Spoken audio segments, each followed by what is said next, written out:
여러분 행복하십시오. 성령 충만하십시오. 아멘. 마태복음 20장 1절부터 16절까지 말씀을 우리가 읽었습니다. 여기에는 한 가지 이야기가 기록되어 있습니다. 예수님께서 해주신 이야기입니다. 그러니까 아주 중요한 이야기죠. 이야기의 핵심을 알 수 있는 중요한 단서가 되는 한 가지 그 사실이 바로 1절에 시작하는 1절에 이렇게 기록되어 있습니다. 천국은 마치 품꾼을 얻어 포도원에 들여보내려고 이른 아침에 나간 집주인과 같으니, 첫 부분과 끝 부분이 이렇게 되어 있습니다. 천국은 무엇과 같으니. 그러니까 오늘 읽은 말씀은 천국에 대한 이야기입니다. 천국에 대해 말씀하시는 이 이야기의 핵심 초점이 어디 있을까? 바로 이렇게 기록되어 있어요.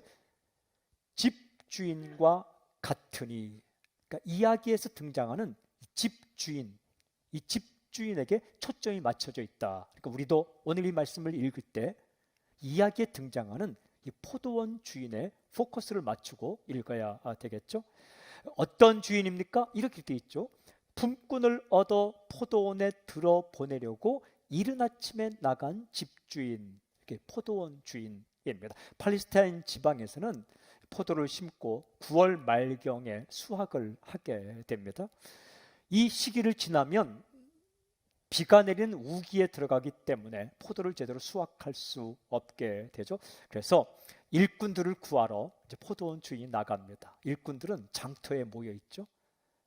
이 장터에 모이는 일꾼들을 포도원 주인이 구해서 이제 포도를 수확하게 되는 거죠. 자주 볼 수 있는 광경입니다. 이야기의 핵심은 이 포도원의 주인의 결정과 행동에 있는 거예요. 이 이야기에 등장하는 포도원 주인은 하나님을 이렇게 비유합니다. 이 포도원 주인의 결정, 행동, 마음을 잘 살펴보면 하나님의 행동, 하나님의 마음을 우리가 알 수 있는 거죠. 이 이야기를 제가 읽어보니까 기가 막힌 이야기였습니다. 바로 하나님의 이야기입니다. 위대한 이야기입니다. 사랑의 이야기입니다. 은혜의 이야기예요. 놀라운 이야기입니다. 감동스러운 이야기예요. 이 포도원 주인의 행동, 결정, 말 한마디 묵상할 때 사랑과 하나님의 위대함과 은혜를 깨달을 수 있는 이야기입니다. 마태가 전해주는 이야기 선을 따라가면서 우리가 주님의 메시지를 듣고자 합니다. 첫째 질문이 있어요. 이야기에 나오는 포도원 주인이 보여주는 첫 번째 행동, 즉 하나님의 행동은 무엇일까? 바로 첫째 포인트입니다. 약속과 함께 사람을 부르시다. 하나님은 사람을 불러요. 당신도 지금 하나님의 부름을 받고 이 자리에 있는 겁니다. 근데 약속을 하며 부르신다. 2절부터 7절까지 제가 한번 읽어볼게요. 그가 하루 한 데나리온씩 품꾼들과 약속하여 포도원에 들여보내고 또 제3시에 나가보니 장터에 놀고 서 있는 사람들이 또 있는지라 그들에게 이르되 너희도 포도원에 들어가라.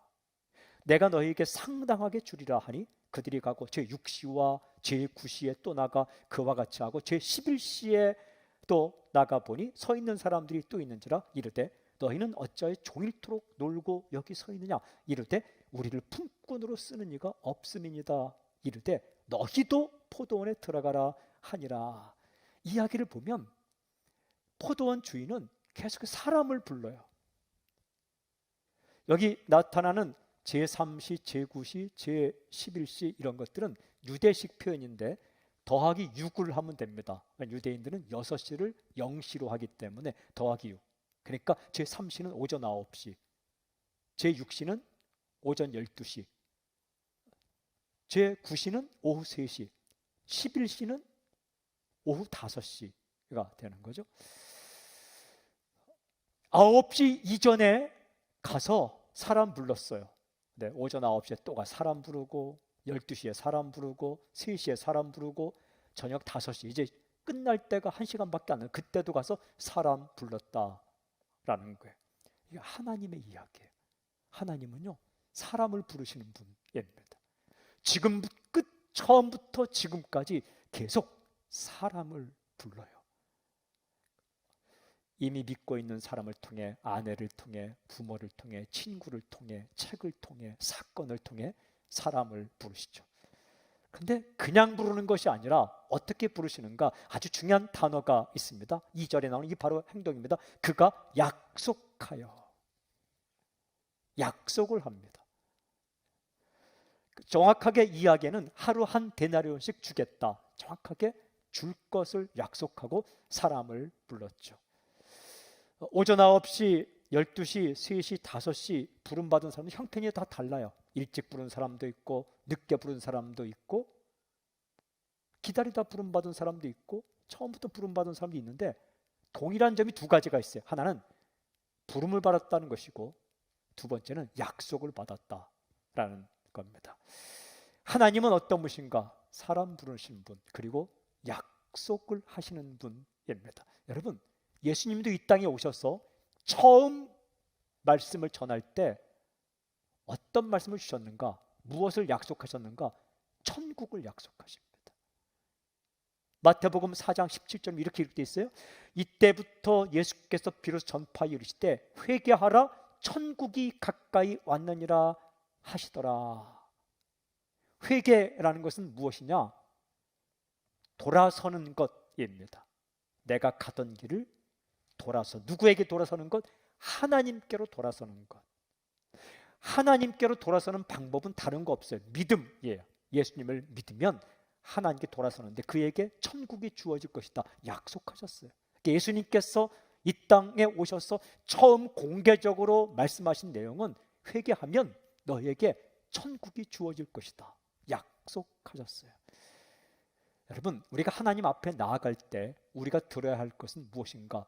하나님 약속이에요. 이 성경을 구약, 신약이라고 말할 때 구약, 신약에서 약이란 뜻이 약속이란 뜻입니다. 더 말하면 계약이란 뜻입니다. 하나님께서 우리에게 하신 약속이 말씀이에요. 그러니까 이게 중요한 거예요. 하나님은 그냥 사람 부르지 않고 약속과 함께 부르신다. 그러니까 약속을 아는 게 중요해요. 믿음의 핵심은 약속을 아는 거예요. 기도할 때도 가장 강력한 기도가 무엇인지 아십니까? 금식기도, 통성기도, 합심기도 다 중요한데 가장 강력한 기도는 약속 붙들고 기도하는 거예요. 하나님, 기도하면 들어주신다고 약속하셨잖아요. 예레미야서 33장 3절에 부르짖으라 내가 응답하겠거라고 약속하셨잖아요. 약속 붙들고 기도하는 게 가장 강력한 기도입니다. 사람과 사람과의 관계에서도 해준다고 약속했잖아요. 이게 강력한 말이에요. 때를 쓰는 것보다 강력한 말. 하나님, 저와 함께 한다고 약속하셨잖아요. 그러니까 믿음의 핵심은 약속 붙드는 거예요. 약속은 말씀이에요. 믿음의 핵심은 말씀 붙드는 거예요. 그러니까 하나님은 우리에게 약속과 함께 부르셨다. 창세기 12장 보면 하나님이 아브라함 부르시잖아요. 아브라함에게 약속하시죠. 너는 너의 본토 지쳐 아비집을 떠나 내가 내게 지시할 땅으로 가라. 그러면 내가 너로 큰 민족을 이루겠다. 어디로 갈지 갈 바를 알지 못하지만 구체적으로 어디를 갈지 언제 갈지를 모르지만 너 나 따라 나서면 내가 너로 큰 민족을 이루겠다. 너는 복의 근원이 될 것이다. 약속하고 아브라함을 부르잖아요. 여호수아를 그렇게 부르고 선지자를 그렇게 부르고 예수님께 제자를 부르잖아요. 너는 나를 따라오너라. 내가 너로 사람 낚는 어부가 되게 하리라. 마태복음 4장 19절. 베드로 부를 때 예수님 약속하시잖아요. 그 하나님께서 약속하신다. 이 포도원 주인이 너희가 내 포도원에 들어오면 하루 한 데나리온씩 주겠다 약속을 합니다. 하나님께서 당신에게 하신 약속이 무엇인지 살펴봐야 돼요.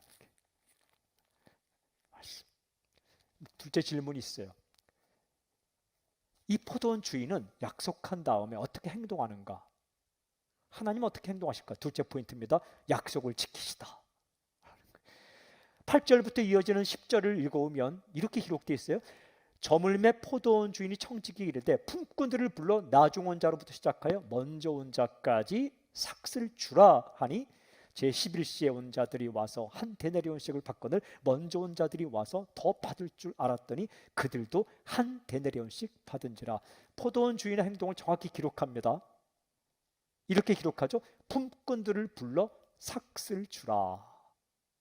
그러니까 약속을 믿고 들어온 사람 모두에게 삭슬, 그 약속을 지키라라는 이야기죠. 근데 이런 기록이 나와요. 제11시에 온 자들이 와서 한 데나리온씩을 받거늘. 11시는 오후 5시예요. 많이 일해봤자 1시간 일한 사람이에요. 그 사람에게도 약속대로 한 데나리온을 주었다. 깎지 않고. 그리고 먼저 온 자들, 그들도 한 데나리온씩 받은지라. 먼저 온 자들도 동일하게 한 데나리온씩 받았다. 약속대로. 생각해 보면 오후 5시에 온 사람들은 아마 대충 일하지 않았을 거예요.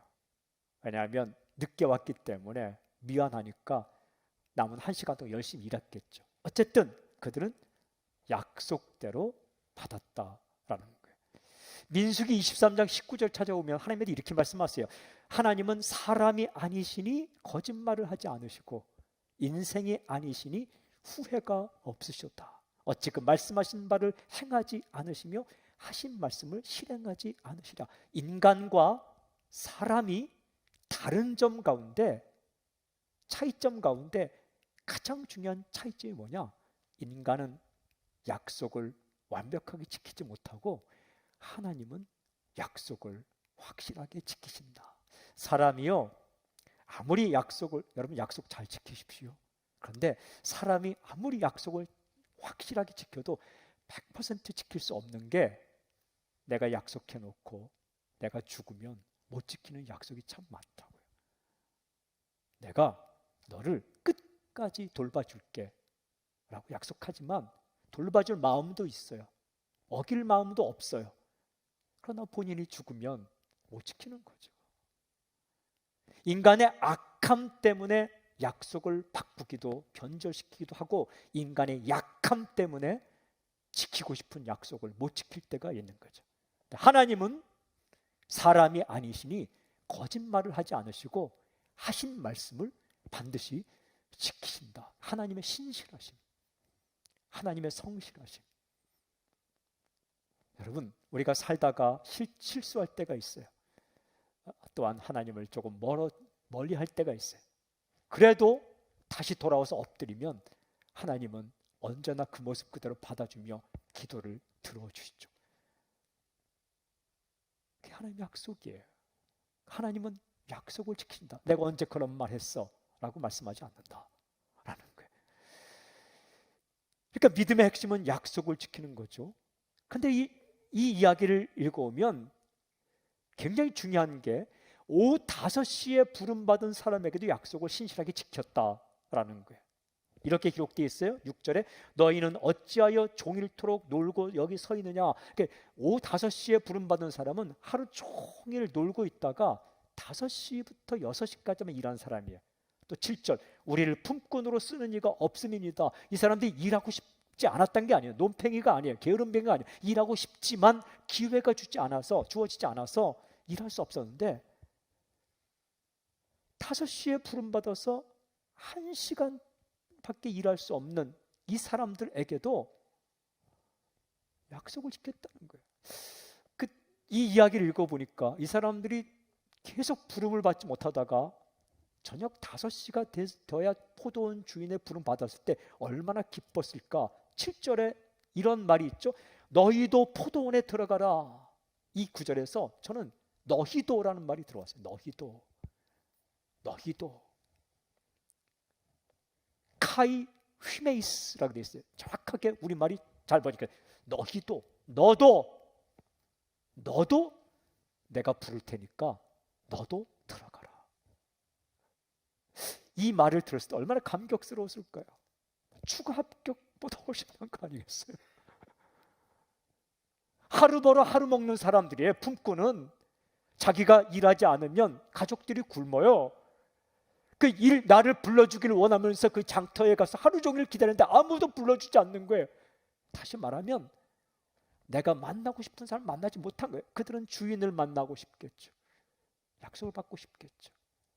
그러다가 만난 거예요. 너도 들어가라. 근데 시간이 얼마 남지 않았어요. 일찍 부름받은 사람은 하루 종일 일할 기회가 있는데 1시간밖에 없고 얼마나 열심히 일했을까요? 그런데 그에게도 동일하게 약속대로 주인이 품삯을 주었다. 여러분, 이분이 하나님이시다. 이 5시에 부름받은 사람은 어떤 생각이 들을까요? 나는 자격이 없다 생각했을 거 아니에요. 미안한 마음이 있었을 거 아니에요. 그죠? 내가 이 정도 일하고 받을 수 있을까? 과연 주인은 약속을 지킬 수 있을까? 나는 자격이 없는데, 주인을 위해 일한 게 별로 없는데. 하지만 그 주인은 그대로 100%다 주었다. 여러분, 이분이 하나님이시다. 천국이란 우리 형편대로 주어지는 게 아니에요. 약속을 따라서 주어지는 겁니다. 누가복음을 읽어보면 23장에 한 사람의 이야기가 나와요. 그 사람은 예수님 십자가에서 달려 죽으실 때 옆에서 죽어가던 한 강도입니다. 누가복음 23장 42절 43절 이르되 예수여 당신의 나라에 임하실 때에 나를 기억하소서 하니 예수께서 이르시되 내가 진실로 네게 이르니 오늘 네가 나와 함께 낙원에 있으리라 하시니라. 바로 죽는 그 순간에 예수님에 대한 믿음을 고백했는데 예수님은 그에게 낙원을 약속하셨죠. 여러분, 인류 역사상 오후 5시에 부름받은 사람처럼 가장 늦은 시간에 약속대로 천국에 들어간 대표적인 인물이 바로 예수님 곁에서 죽어간 한 강도입니다.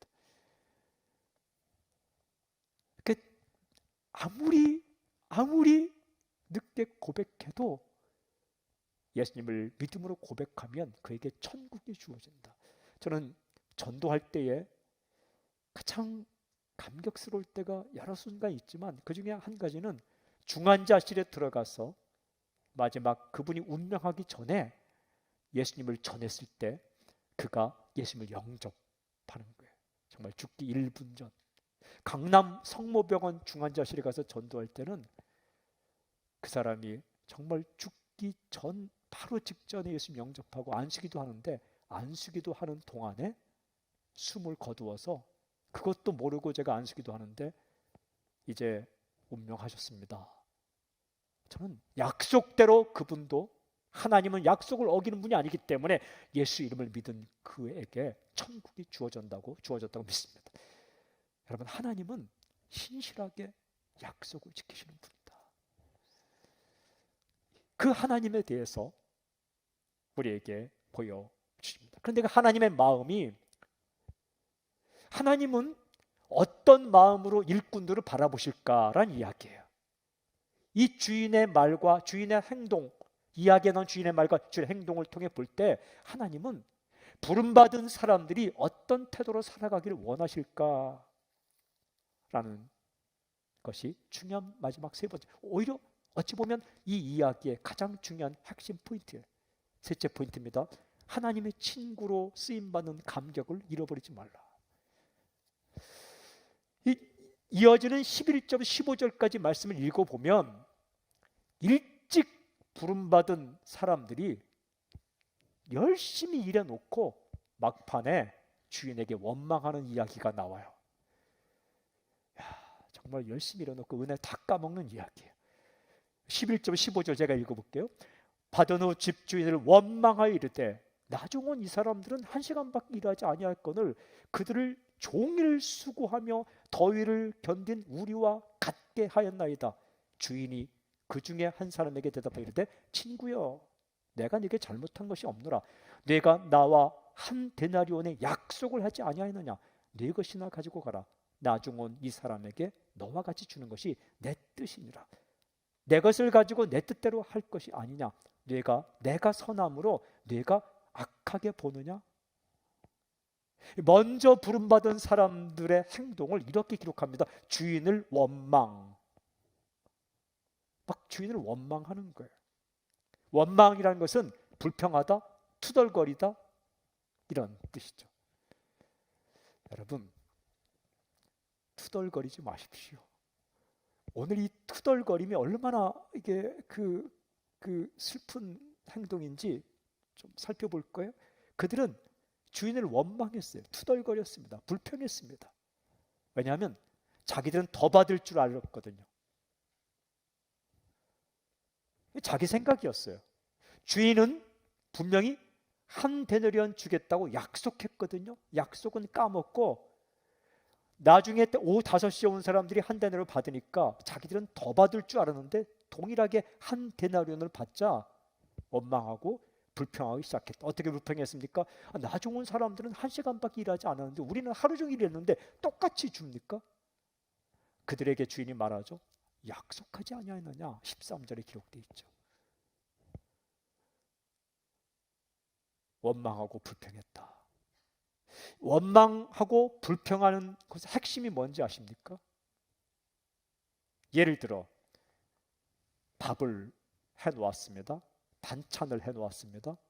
반찬과 밥을 먹으면서 투덜거린다. 불평한다.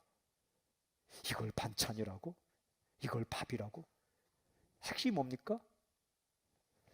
엄마 실수했어요. 이런 뜻이죠. 그죠? 엄마 지금 당신 잘못한 겁니다. 틀렸습니다. 이게 원망의 핵심이에요. 사원이 사장을 향해 원망하고 불평한다. 무슨 뜻입니까? 사장님 틀렸습니다. 실수한 거예요. 잘못한 거예요. 바보 같은 결정한 거예요. 이게 원망과 불평이에요. 사람과 사람과의 관계에서 자꾸 상대방을 향해 원망하고 불평한다. 그럼 무슨 뜻입니까? 당신 틀렸습니다. 실수한 겁니다. 잘못한 겁니다. 핵심이죠. 판단 잘못한 거예요. 이런 게 원망이요, 불평이요, 투덜거려. 국가를 향해 불평하고 투덜거린다. 이 국가가 지금 잘못하고 있는 겁니다. 이게 그거죠. 이 종이 주인을 향해 원망했다, 불평했다. 이 말은 무엇입니까? 주인, 당신 실수한 거야. 주인, 당신 내 생각으로 보면 당신 틀린 결정한 거야. 실수한 거야. 그게 원망이요, 불평. 조금 고상하게 말하면 잘못 생각하셨습니다. 잘못하셨습니다. 이때 주인이 어떻게 합니까? 여러분이라면 어떻게 할 것 같아요? 근데 이 주인이 이렇게 말합니다. 친구여, 내가 네게 잘못한 것이 없노라. 내가 나와 한 데나리온 약속을 하지 아니하였느냐? 네 것이나 가지고 가라. 나중 온 이 사람에게 너와 같이 주는 것이 내 뜻이니라. 내 것을 가지고 내 뜻대로 할 것이 아니냐? 내가 선함으로 내가 악하게 보느냐? 이렇게 말합니다. 근데 이 말들 가운데 정말 제 마음에 들어온 말이 바로 이 말입니다. 친구여. 아, 그래. 주인은 일찍 부름받고 열심히 일한 사람을 친구로 생각하고 있었구나.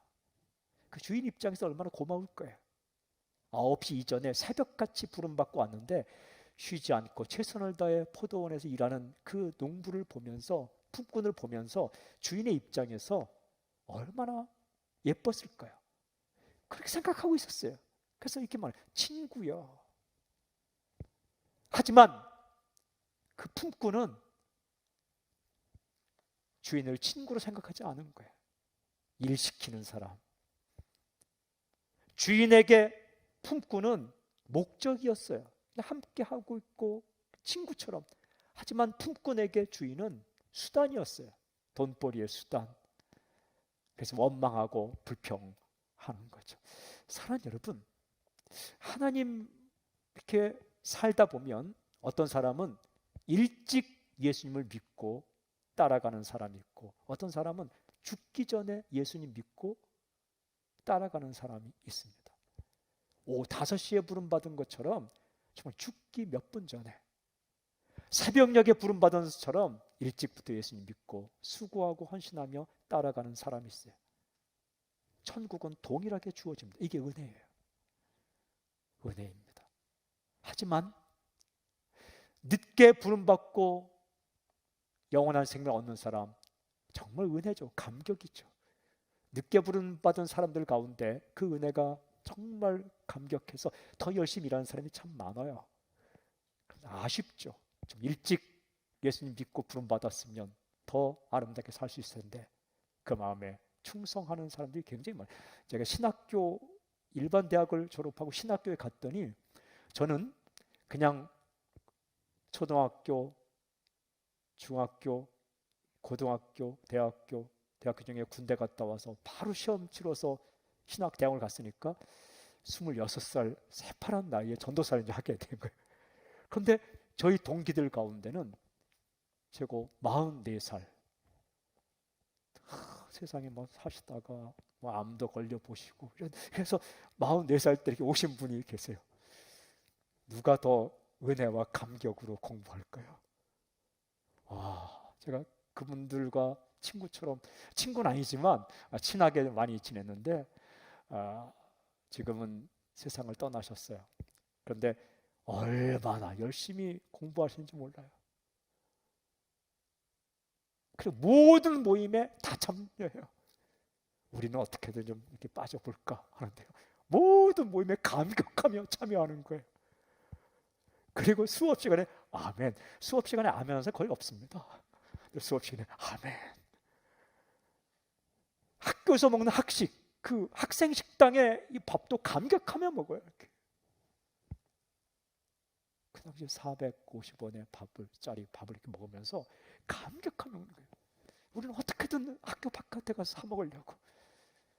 그 당시 이 광장로 밖에 있는 성일식당이라는 곳에 가서 한 1,100원짜리 어떻게든 사 먹을까 하는데 이분들은 학교에서 먹는 그 밥을 감격하게 먹는 거예요. 이렇게 좀 늦게 부름받은 분들의 마음 가운데 은혜가 있고 감격이 있구나. 어떤 분은 더 연세가 많으신데 우리를 호텔을 불러서 식사 대접하더라고요. 그분에게는 돈이 있었지만 그분에게는 남은 시간이 별로 없었어요. 그러니까 어떻게든 하려고. 그게 오후 5시에 부름받은 사람이 누리는 행복이에요. 그런데 이 아침 일찍 부름받은 이 사람은 원망하고 있는 거예요. 열심히 일했는데 똑같이 받습니까? 그런데 그에게 주인은 말하는 거예요. 친구야, 내가 네게 잘못한 것이 없다. 사랑하는 여러분, 일찍 부름받고 주님의 나라를 위해 일할 기회가 많은 이 사람에게 있어서 정말 이 주인이 보너스로 준 것이 무엇일까? 그것은 친구로 살아갈 수 있는 시간이에요. 이 이야기를 통해 주님은 우리에게 이런 메시지 주세요. 하나님의 친구로 쓰임받은 감격을 잃어버리지 말라. 하나님의 친구로 쓰임받는 감격을 잃어버리지 말라. 사랑하는 여러분, 우리가 나중에 부름받지 않고 지금 부름받아서 이렇게 예배를 드리고 누군가를 위해 일할 수 있다는 하나님의 부름받아 일찍 부름받았다는 것이 그게 엄청나게 소중한 거예요. 1분 1초라도 더 좋으신 하나님, 좋으신 예수님과 동행할 수 있는 기회가 주어졌다는 것, 얼마나 좋은 겁니까? 늦게 부름받은 사람이 볼 때는 일찍 부름받은 젊은이가 참 부러운 거예요. 소중한 겁니다. 이 일찍 부름받고 열심히 일한 사람에게 주어진 하나님의 선물, 보너스가 뭐냐? 그건 주인과 함께 동행한 즐거움이에요. 기쁨이에요. 교회 안에도 열심히 일하는 사람이 있고 그렇지 않은 사람이 있죠. 열심히 일하지 않는 사람은, 그럼에도 불구하고 누리는 사람은 감사한 거죠. 그것도. 하지만 열심히 뭔가를 하는 사람은 하나님의 친구로 더 가까이 있을 기회가 있는 겁니다. 기쁨인 거예요. 여러분, 잔치를 준비하는 사람은 남들이 잔치를 참여하기 전에 열심히 잔치를 준비하죠. 그러면 달랑 잔치 시간에 와서 먹는 사람 보면서 불평한다면 그건 진짜 불행한 사람이죠. 잔치를 준비했는데 늦게라도 와서 맛있게 먹는 사람 보며 기뻐하는 거. 이게 잔치 준비하는 사람의 즐거움이죠. 엄마가 새벽같이 일어나갖고 밥을 했어요. 근데 자녀는 늦게 일어나갖고 눈도 안 비비고 밥도 먹어요. 야, 슬프다. 나는 죽어라고 일하고 쟤는 눈만 뜨면 먹는구나. 그건 엄마가 아니죠. 집회를 준비할 때가 있어요. 집회를 준비하려면 보통 힘든 게 아닙니다. 가서 선을 깔고 모니터를 갖다 놓고 악기를 세팅하고 자리를 세팅하고 하고 땀 삘삘 흘리면서 다 해야 됩니다. 그러면 딱 시간 돼서 멋지게 와서 참여하는 사람, 그 사람을 보면서 슬프다. 그게 아니죠. 한 명이라도 더 오면 기쁜 거죠. 그것이 일찍 부름받은 사람이 잃어버려서는 안 되는 감격인 거예요. 마태복음 읽어보면 25장 21절에 충성된 사람에게 하는 주인의 말이 이렇게 기록되어 있습니다. 그 주인이 이르되 잘하였도다 착하고 충성된 종아, 네가 적은 일에 충성하였음에 내가 많은 것을 네게 맡기니 네 주인의 즐거움에 참여할지어다 하고, 충성된 사람에게 주어지는 보너스가 뭐냐? 주인의 즐거움에 참여하는 것이다. 하나님의 기쁨, 하나님의 즐거움. 하나님의 기쁨, 하나님의 즐거움이 무엇입니까? 한 사람이라도 더 나와서 예수님 믿는 것, 또한 한 사람이라도 더 나와서 예수님 안에서 살아나는 것, 그것을 보는 것이 주인의 즐거움인데, 충성스럽게 쓰임받는 사람은 그 주인의 즐거움을 함께 누리게 된다라는 거예요. 그런데 이 이야기를 마무리하면서 예수님께서 마지막 16절에 이렇게 말씀하셨어요. 이와 같이 나중된 자로서 먼저 되고 먼저 된 자로서 나중되리라. 무슨 말씀입니까? 전세가 역전될 수 있다라는 거예요. 여기서 문맥상 나중된 자는 늦게 부름받은 사람, 오후 5시에 부름받은 사람. 먼저 된 자는 것은 불평하지 않고 감사하며 살아간다. 그러니까 하나님 보시기에 진짜 아름답게 살아간다. 문맥상 먼저 된 자는 일찍 부름받은 사람, 나중된다는 것은 불평하며 은혜를 까먹는다. 무슨 뜻입니까? 나중에 부름받은 사람인데 그 너무 감사하고 감격하며 살면 먼저 된다. 이것은 정말 제대로 살아간다라는 의미고, 일찍 부름받고 먼저 되었는데 다 일해놓고 불평하고 원망하면 은혜 다 까먹고 꼴찌처럼 나중된 자처럼 살아간다. 우리의 태도에 따라 전세가 역전될 수 있다. 사랑하는 여러분, 우리 인생 가운데 지금 내가 부름받았다는 것은 내 인생 가운데 가장 이른 시간에 부름받은 거예요. 저는 이 말씀을 묵상하며 내 인생의 지금이 오전 9시다 이런 생각이 들었어요. 지금이 오전 9시다. 지금은 오후 5시가 아니고 오전 9시다. 단 1분, 1초라도 주님과 동행하며, 그리고 주님께서 하시는 일에 거창하든 거창하지 않든 조금이라도 내가 동참하며 쓰임받을 수 있다면 그것이 우리에게 예수님 믿음으로 천국은 주어진, 약속 주어진 것이고, 플러스 알파로 이 세상에 살 동안 주어진 기쁨이 무엇이냐? 그것은 하나님의 친구로, 주님의 친구로 내가 살아가는 것이에요. 예배드리고 기도하고, 그리고 주님 때문에 사랑하고, 작든 크든 드러나든 드러나지 않든 주님이 기뻐하신 일에 동참하고, 그 시간이 행복한 시간이에요. 여러분, 그것이 감사로 느껴질 때, 그게 나중으로 밀리지 않는 거예요. 오늘 이 이야기에 등장하는 그 불평하는 이 사람은 누가복음 15장의 첫째 아들과 비슷해요. 그 아버지의 집에서 평생토록 그 아버지의 것이 내 것이요 내 것이 아버지의 것처럼 살았는데, 둘째 아들이 집 나가다 돌아왔을 때 잔치해 주는 걸 보면서 불평하는 이 첫째 아들, 동일한 모습. 우리가 시험에 들면 그렇게 살아가요. 열심히 주님 따라가다가 내가 손해보는 것 아닐까, 내가 이렇게 살아가는 것, 저 사람은 대충 살아도, 여러분, 그에게 하나님께서 천국 주는 것도 그걸 바라보며 은혜로 감격하고, 나는 천국을 약속받은 백성으로 이 땅에 살 동안 그래도 내가 살아가는 이 세상에 살아가는 수많은 시간 가운데 이 부분을 기도할 수 있고, 예배드릴 수 있고, 헌신할 수 있고, 쓰임 받을 수 있다는 것.